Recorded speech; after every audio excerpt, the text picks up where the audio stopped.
Welcome back to Good Morning Maine. I'm here with Arthur Langley. He's with the Living History Heritage Site in Harrington, and he's here today to talk about a fun event coming up this weekend. If you're a history fan, I guess that's a strange way to put it, but if you're a fan of learning, you'll be interested in this event. Arthur, thanks so much for joining us, in a period garb, of course. Thank you, Emma. Well, this is pretty traditional for 1700s, 1750-ish.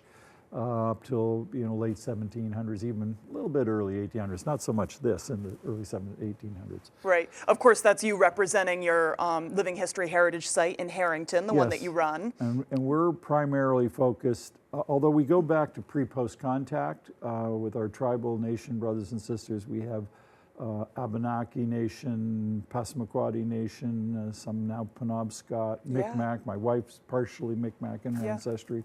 She's having fun exploring that because it was never talked about. Right. You know, people have who look like me, kind of pale. Yeah. If you had black or tribal nation, you didn't talk about it. Yeah. It's not.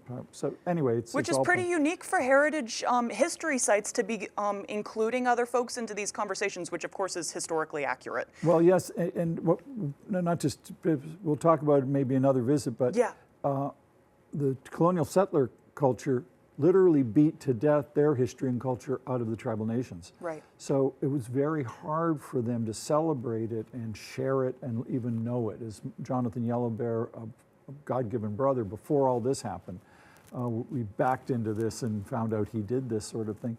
He said, our culture was not stolen from us, it was beaten to death of some people out of them. So this is a positive thing, but all these kinds of people who are of the colonial major colonial powers, they don't know the history. We all don't know our history, so this is a great opportunity. Arthur, and I'll cut you off right there. You're an educator. You can talk about these things all day. You're clearly passionate, so we could have all sorts of conversations. But what we're here to talk about is the event this weekend at the Augusta Armory, right? Right. What's going on there? So we invite you all, the Ancient Ones of Maine 27th Annual Outdoor Show at the Armory, 179 Western Avenue in Augusta. Great venue.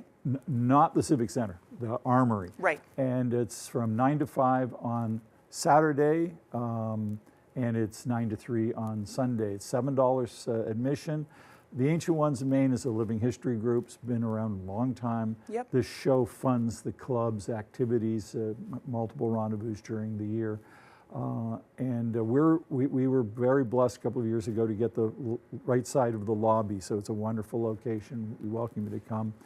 And so what are people shopping for? What kind of vendors are there? All kinds of antiques, historic items, crafts, food, cultural items. Wow. Old guns, more modern guns.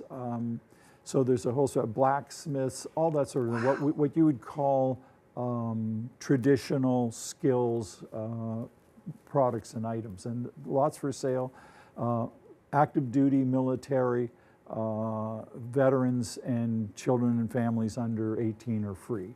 Oh, good. Okay, right. That makes sense for the Armory. So it looks like there's something really for everybody. And you guys are partnering with the Ancient Ones of Maine in a lot of different ways. We are running out of time, so we don't have time to talk about it here. But we were talking before the show went on. That event this weekend funds their work, and they're a really important and they're living charitable. history. They take lots of their revenues and give it to good causes in Maine. Yeah.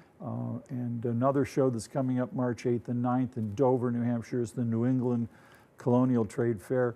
The Ancient One Show, we usually get about 3,000 people. My wife and I are members of the Ancient Ones. Yep. We're also members of the Colonial Maine Living History Association, or Southern Maine.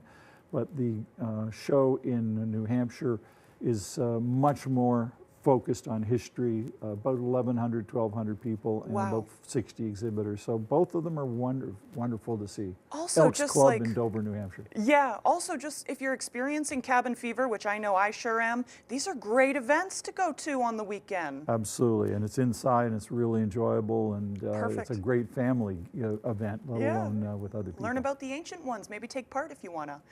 So if people want to learn more, is there a website? So we have a Facebook group, Living History Heritage. You're welcome to call 207-459-6410, I'm Arthur Langley, 207-459-6410, and Living History Heritage on Facebook. We're working on a website. We're quite young and new. Yeah, you guys have been growing rapidly. It's really exciting. Yeah, we have 13 communities in Maine who've asked us to consider doing this sort of thing with them, 3 in New Hampshire, 4 in New Brunswick, 1 in Nova Scotia. We have no idea how to do a quarter of those, but we're having fun. Hey, that's the key right there, Arthur. Yes. Thanks so much for joining us. Emma, thank you again. Thank you to your station. Always, always.